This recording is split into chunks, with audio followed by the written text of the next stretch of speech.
Yeah. Well, it's 2024 and we're back for our first sitting week of the year. So how's the state of the country at the moment? It's not great. In my home state of Queensland, it has been another summer of unbearable heat and humidity, relentless rains, floods, and now 2 cyclones in as many months. The Bureau of Meteorology has warned of the risk of further bouts of heavy rain to come. Flooding has become a constant concern for many residents in my electorate. It's taking an emotional and financial toll. In fact, the cost of home and contents insurance has been rising so rapidly due to inflation and the increasing frequency of these disasters, leaving even those who shop around facing significantly higher premiums year after year. Recent research has shown that in 1 year alone, home and contents insurance rose 25%. And these figures are the average cost. For some homeowners, such as those living in flood-prone areas in my electorate, the premium increases will be much, much higher. It is now at the stage where some homes across Brisbane are uninsurable. Flooding and disasters are so frequent that insurance agencies won't even put a top-dollar price on the risk. So who is paying for these impacts of climate change? Well, it's not the fossil fuel industry.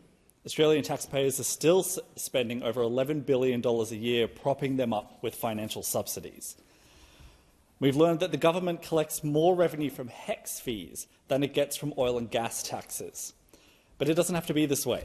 Take Norway, for example. They tax the fossil fuel industry to support free university education and countless other benefits to society. But over here, we charge students a fortune to go to university so that we can afford to subsidise the fossil fuel industry. We are one of the wealthiest countries in the world. We can do better than this. You can't transition away from fossil fuels while you are actively expanding them. The polluter pays principle needs to be at the heart of any genuine reform debate. Look at even Qatar.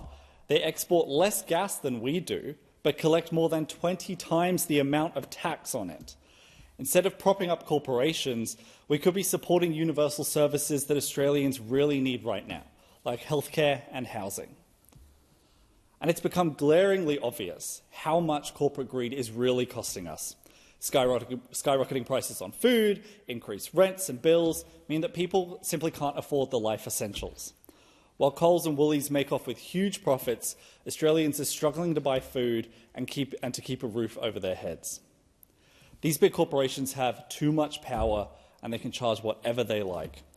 And it's these super profits that are driving a vast amount of inflation. The finances of so many Australians are being stretched so thin.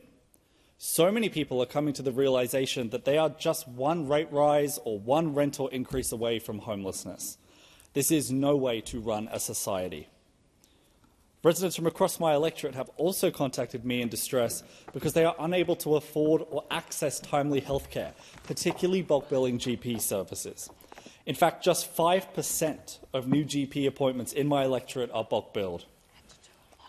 Access to high-quality healthcare, including mental health care, is a basic human right. I've lived in the United States. I've seen and lived the consequences of a flailing health system where people are forced to quite literally choose between rent or medicine that they need to survive. That is not freedom. That is not a choice that any human being should be forced to make.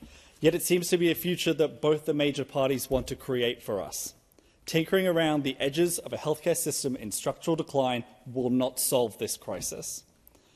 Instead of leaving basic human needs like housing and healthcare up to the market and to big corporations, the government needs to start focusing on its priorities and looking after people.